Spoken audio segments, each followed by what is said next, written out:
এই everyone, I hope সবাই ভালো আছেন। আমার লাস্ট ভিডিও লাস্টে আপনারা এই সুজুকি জিএসএক্সআরেরই ড্যাশবোর্ডের ভিউটা দেখছেন, অ্যান্ড আমার দেখা এই বাইকটা হচ্ছে বাংলাদেশের বেস্ট মডিফাইড সুজুকি জিএসএক্সআর।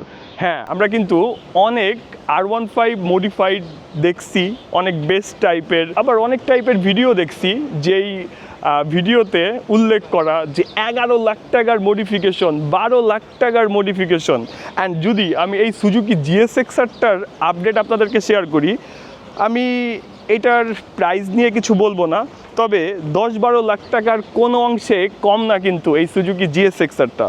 এই জিএসএক্সআর যদি আপনারা একটু আউটলুকটা লক্ষ্য করে দেখেন, হয়তো আপনারা স্পিডলেস ফেসবুক পেজে এই বাইকটার বেশ কিছু ভিডিও দেখছেন, অ্যান্ড আরও ভিডিও যদি দেখতে চান সেই ক্ষেত্রে আমার ডেসক্রিপশন বক্সে স্পিডলেসের ফেসবুক পেজটা থাকবে, চাইলে আপনারা চেক করতে পারেন। যদি এই জিএসএক্সআরটার একটু এই পেছনের এক্সটেনশনটা লক্ষ্য করে দেখেন, এই ব্যাপারটা কিন্তু সচরাচর আমরা দেখি না। হয়তো বাংলাদেশে 2-4-5-10টা বাইকেই এমন মডিফিকেশন করা হয়েছে। 180 সেকশনের টায়ার, ফ্রন্টেও একটা ওয়াইডার টায়ার, অ্যান্ড ফুল বাইকে কিন্তু কালার করা। এই কালারটাও হয়তো আপনারা এর আগে দেখেন নাই, মানে যিনি এটার ওনার তার মন মতো করে কালারটা করা, অ্যান্ড ফুল বাইকে কিন্তু কার্বনের ফিনিশিং আনা। তো এই বাইকটা নিয়ে আমার চ্যানেলে একটা ভিডিও আছে অ্যারাউন্ড 4 বছর আগে বাইকটা নিয়ে আমি একটা ভিডিও বানাই যে 1 লাখ টাকার মডিফাইড জিএসএক্সআর। অ্যান্ড সেই বাইকটা 4 বছর ধরে সাজাতে সাজাতে এখনও যে বললাম যে যদি টাকার হিসেব করা হয় 10 থেকে 12 লাখ বা তার বেশিও যেতে পারে, এমন একটা বাইক আমরা কিন্তু অনেকেই চাই, বা অনেকেই আমরা মডিফিকেশন করে এইভাবে বাইকটাকে রূপান্তর করতে চাই। তবে এই বাইকটার যেই মডিফিকেশন করার জন্য পার্টসগুলা, এইগুলা কিন্তু ম্যাক্সিমাম ইন্দোনেশিয়া থেকে আসছে। তো চলেন আপনাদেরকে পার্ট বাই পার্ট শো করি। অলরেডি হয়তো আপনারা বুঝতেছেন যে বাইকটাতে কেমন টাইপস মডিফিকেশন করা। বাইকের প্রতি ভালোবাসা আর বাইক মডিফিকেশনের কি পরিমাণ নেশা থাকলে একটা বাইককে 7 বছর ধরে সাজানো হয়। এই বাইকটা নিয়ে আমি লাস্ট 4-5 মাস ধরে কন্টিনিউ বলতেছি যে বাইকটা নিয়ে আমি একটা ভিডিও বানাবো, বাট নাইমের কথা হচ্ছে ভাই এই পার্টটা এখনও আসে নাই। বাইক খোলা, বাইকে কার্বন করতে দিছি, বাইকে কালার করতে দিছি, এখনও এইটা বাকি আছে, ওইটা বাকি আছে, অ্যান্ড ফাইনালি বাইক মডিফিকেশন এখনও কিন্তু ডান না। এরপরেও আরও বেশ কিছু মডিফিকেশন হবে এই জিএসএক্সআরের উপরে। আমি তাকে শেয়ার করি যে ভাই তুমি এই জিএসএক্সআরটা কি সেল দিবা না, অন্য কোনো বাইক নিবা না? তার একটাই কথা যে না, আমার জন্য এইটাই বেস্ট। তো এই বাইকটার যদি আপনারা এই ইউনিক কালার গ্রাফিক্স, তার সাথে এই কার্বনের ফিনিশিংটা লক্ষ্য করে দেখেন এই যে এই পার্টগুলোতে, ফ্রন্টে, তারপরে হচ্ছে রেয়ারে, তারপরে ইঞ্জিনে, তো এই কালার অ্যান্ড কার্বনের পেছনে খরচ হয়েছে 80 থেকে 1 লাখ টাকার মতো। আপনারা কি একটা বাইকের কালার কার্বনের জন্য এত টাকা খরচ করবেন? চিন্তা করেন। আচ্ছা, এরপরে যদি আমি আপনাদেরকে শেয়ার করি, ফ্রন্টে 120 সেকশনের টায়ার, আর রেয়ারে হচ্ছে 180 মিশেলিনের রোড 6। যেই টায়ারটার সেটের প্রাইস কত জানেন আপনারা? অনেকেই হয়তো জানেন। আমরা একটা টায়ার কেনার সময় চিন্তা করি যে আমাদের বাজেট 9,000, 10,000, 11,000, 12,000 বা 15,000। এই টায়ারটার সেটের প্রাইস 60 থেকে 65,000 টাকা। ওকে, অ্যান্ড এরপরে শেয়ার করব ফ্রন্টে 2টা বিগ সাইজের ডিস্ক, যেটার সাইজ হচ্ছে 330 mm, একটা না কিন্তু 2টা ডিস্ক। অ্যান্ড রেয়ারে যেই ডিস্কটা হচ্ছে 260 mm। নর্মালি আমরা কিন্তু রেয়ার ডিস্কটা এত বড় দেখি না, অ্যান্ড সুন্দর কিউট একটা এক্সজস্ট, এটা থেকে খুব সুন্দর একটা সাউন্ড আসে, সেটা আমি আপনাদেরকে শোনাবো। আর যদি এই বাইকটার ফ্রন্টের এই লুকসটা আপনাদেরকে দেখাই, এটা তো সুন্দর লাগেই, তার সাথে এই যে মিররটা, এটা কিন্তু ইউনিক না, এটা সচরাচর আমরা দেখে থাকি। তারপরে এখানে একটা এক্সট্রা পার্ট, এই পার্টটা সেট করা। তারপর যদি শেয়ার করি পেছনের এই এক্সটেনশনের পার্টটা আমার কাছে সেরা লাগছে। যখন বাইকটা রাইড করা হয় ভাই, পেছন থেকে বা সাইড থেকে যা সুন্দর লাগে এই এক্সটেনশনের জন্য। দেখেন, সে পিলিয়নকে বসানোর জন্য কোনো সেট আপ রাখে নাই। আর যদি আপনাদেরকে এই পার্টটার ব্যাপারে শেয়ার করি, অনেকেই হয়তো এটা দেখবেন যে হ্যাঁ মানাইছে, সুন্দর লাগতেছে। এই পার্টটা কিন্তু দোগাটি প্যানিগালের যেই মোটো জিপি উইংসটা থাকে সেইটা। অ্যান্ড আমি কিন্তু আপনাদেরকে শেয়ার করছি এই বাইকটার ম্যাক্সিমাম পার্টস হচ্ছে আনা হয়েছে ইন্দোনেশিয়া থেকে। সিটটাতেও সে তার নিজের ব্র্যান্ডিং করছে, তারপর হচ্ছে এক্সট্রা ট্যাঙ্ক লাগানো, ভাইজার লাগানো। মানে আমি যদি খুঁজতে থাকি বা কথা বলতে থাকি, এই বাইকটার অনেক কিছু বের হয়ে আসবে, অনেক কিছু নিয়ে কথা মানে বলতেই থাকবো। আরসিবির একটা ফুট রেস্ট, তারপর যদি পেছনের এই নাম্বার প্লেটটার ব্যাপারে শেয়ার করি, ছোট একটা কিউট নাম্বার প্লেট যেটাকে সুন্দরভাবে ফোল্ড করে রাখা যায়, যদিও এইটা উচিত না। এই অবস্থায় একজন রাইডারকে কিছুদিন আগে একটা মামলা দেয়া হয়। তারপর সে পুলিশকে বলে যে ভাই তাহলে এই নাম্বারটা কোথায় রাখবো।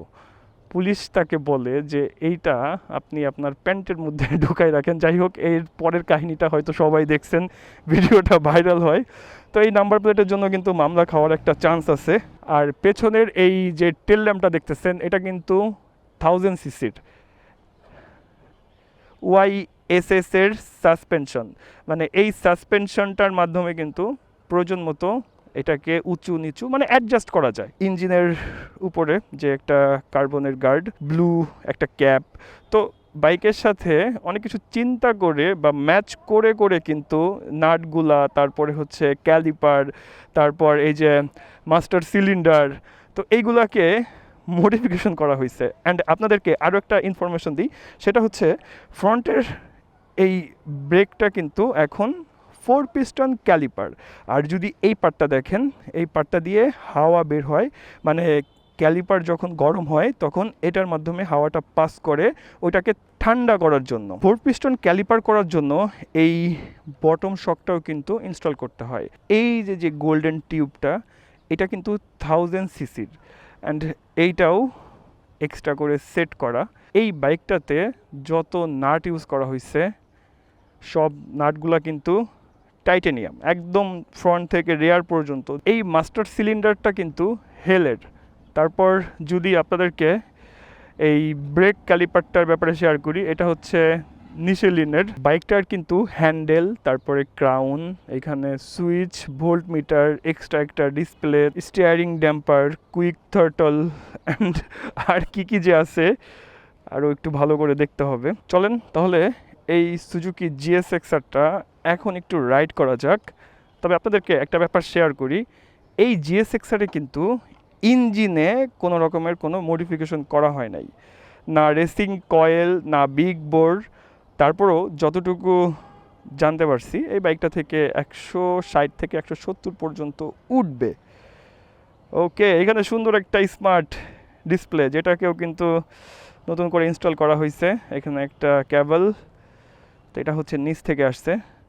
এই মিটারে টাইম দেখা যাচ্ছে, তারপর হচ্ছে CarPlay, TF, BTR, apps, call, set up, navigation সব কিছু কিন্তু দেখা যাবে। অ্যান্ড এটা দেখার পরে মনে হচ্ছে যে একটা মোবাইলের ডিসপ্লে। ওকে, তাহলে চলেন বাইকটা স্টার্ট করা যাক। আর কি পার্ট আমার মনে নাই আপনাদেরকে বলতে, বা কি পার্ট ভুলে গেছি আমি নিজেও জানি না, কারণ এই বাইকে আরও অনেক কাহিনী আছে। ওকে, quick throttle and bike start. এক্সজস্টের সাউন্ডটা না সুন্দর, অনেক বেশি লাউড না, তারপর ফাটিয়ে টাটিয়ে চলার মতো না। আসলে এক্সজস্ট যদি আপনারা সেট করেন তাহলে এমন এক্সজস্ট সেট করবেন যেটা কেউ মানে বিরক্তি ফিল করবে না বা আপনাকে একটা গালি দিবে না। আর বাইকটাতে ওঠার পরেই আমার না ফুট পজিশন যেহেতু চেঞ্জ হয়ে গেছে, বসার মধ্যেই একটা এগ্রেসিভ ফিল কাজ করতেছে। ওকে, হ্যাঁ, এক্সজস্টের সাউন্ডটা খুব সুন্দর, smooth and louder slightly. Okay, and বাইকটা রাইড করতে বেশ মজা লাগতেছে, ইউনিক একটা সেট আপ। ফুট রেস্টটা যদি আমি আপনাদেরকে শো করি, অনেক পেছনে, তারপর পেছনের চাকাটা যেহেতু একটু বের হয়ে আছে, এটার জন্য আমার মনে হচ্ছে যে চাকাটা মনে হয় দোল খাচ্ছে। বসার পর থেকে শরীরের মধ্যে একটা ভাইব চলে আসছে। আর GSX-R যেই বাইকটা সবসময় আমাকে কিন্তু টেনে আসছে বলে একবার না দুইবার নিছি, যদিও বাইকটা ঘুরাইতে একটু প্যারাই হয়ে গেছে। আচ্ছা বেশি না, সেকেন্ড গিয়ারটা একটু দেখি। ফার্স্ট গিয়ার 53 দেখলাম, 81 আরও আই থিঙ্ক উঠতো, বাট পাওয়ারটা খুব সুন্দরভাবে ফিল করা যায় ভাই। আর বাইকটাতে যেভাবে আমি প্যাকেটের মতো বসে আছি, এটার মজাও ডিফারেন্ট। তবে বাইকটা নিয়ে একটা লং রাইড করলে হয়তো আমার ঘাড়ে ব্যথা শুরু হয়ে যাবে। এতটুকু রাইড করার পরেই ঠিকমতো আমি আমার ঘাটটাকে তুলতে পারতেছি না, অলরেডি ব্যথা শুরু হয়ে গেছে। আমি জানি না এটা লং টাইম রাইড করলে ফলাফলটা কী দাঁড়াবে, তবে অভ্যাসের একটা ব্যাপার আছে। কারণ যার বাইক সে কিন্তু এই বাইক নিয়ে বান্দরবান, তারপরে কক্সেস বাজার সব জায়গায় চলে যায়। সাইড স্ট্যান্ড এটাও চেঞ্জ করা। ও ও এইবার দিয়ে দুইবার বাঁধলো আমার এই পার্টটাতে, মানে এই পার্টটার জন্য একটু উঁচা হয়ে আছে। যাক, ভাঙে নাই, এটাই বড় কথা। ওকে, তো বাইকটার এই যে সাইডের লুকস, তারপরে যদি আপনারা ফ্রন্টের এই লুকসটা দেখেন, এখন হচ্ছে কিটা অন করা, তো এই যে হেডল্যাম্পের মধ্যে কিছু একটা ঘুরতেছে, এটাও সুন্দর লাগতেছে। তার সাথে ওর বাবা, এখানে দেখি দুইটা লাইট সেট করা, যেটাকে আই থিঙ্ক মিনি ফগ বলবে। এই সাইডে নাই, এক সাইডে রাখছে। পুলিশের মামলা থেকে বাঁচতে নাকি এটার পাওয়ারটা বেটার পাওয়া যাবে এক সাইডে লাগাইলে, আমি সেটা জানি না। তবে এই যে এটার DRL এর হচ্ছে লাইটটার কালার একরকম, এটার হচ্ছে ব্লু। টেল ল্যাম্পটা একটু শো করি, এই হচ্ছে পেছনের টেল ল্যাম্পটা। অ্যান্ড এই বাইকটা নিয়ে আপনাদের কোনো মতামত থাকলে আপনারা কমেন্ট বক্সে শেয়ার করতে পারেন। অ্যান্ড আমার আজকের এই ভিডিওটা ছিল এতটুকুই। সবার সাথে কথা হচ্ছে নেক্সট ভিডিওতে। সবাই ভালো থাকবেন, সুস্থ থাকবেন, টাটা বাই বাই, আল্লাহ হাফেজ।